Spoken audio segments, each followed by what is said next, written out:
to affect the game at the highest level right out of high school. Now, can they contribute and play a lot of minutes? Of course. But there's a big difference between an 18-year-old and a 20-year-old and a 22-year-old with their body maturity and their skill development, if it's done the right way. And I adjust shooting techniques. If you're a streaky shooter, there's a reason. I have two instructional shooting videos in the market. I did the first one with Glenn Rice of Charlotte Hornets. Did the second one by myself with some high school players, how to adjust shooting techniques. So shooting's a big part of it.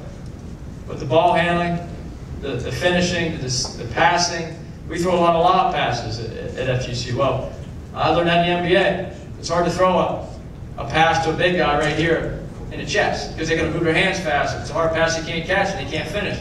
You got to throw it up or down. And we work on that. You drill that. My first year at FGCU, we were throwing lob passes in the 8th row of the stands. This year, we're throwing it 2 inches from the rim and they're dunking it with guys in the face. So it's just a progress of what we feel necessary in our system. Our system is so fast-paced and up-tempo and exciting to play, and that's why I think players in this area are going to be thrilled to come play in this. But if you want to play fast, you've got to practice fast, and you have to drill each aspect of it.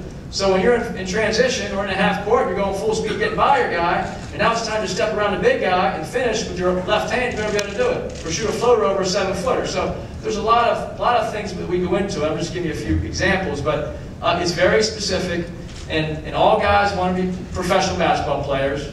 Education's important, yes. We're going to get the degrees, but on the court, they want to be pros, and that has been my goal ever since I was a college coach. What are you going to do to make them a pro? All they got to do is come with a work ethic and they'll be a pro. Let's do one last question. Coach, welcome. We're absolutely thrilled to have you. One of the things we've been really proud of at USC is the fact that we've got great athletes who are also great students and are going great places in their future in addition to their athletic career.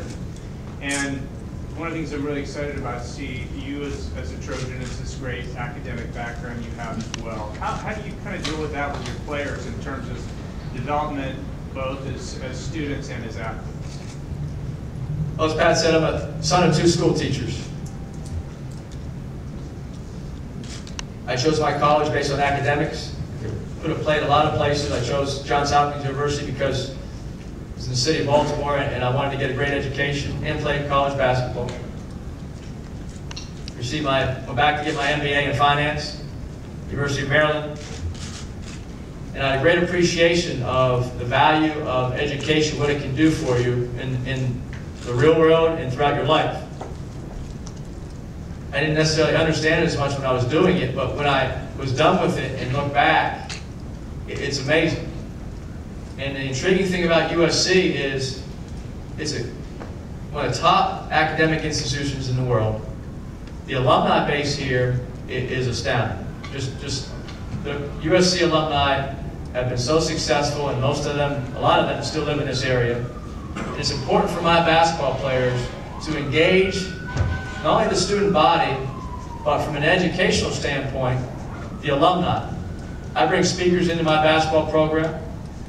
I encourage our players. We set up anywhere from 5 to 10 to 15 meetings outside within the community, different specific businesses. If they want to be in communications, we'll give them 8 meetings or not interviews, but to find out more about their field.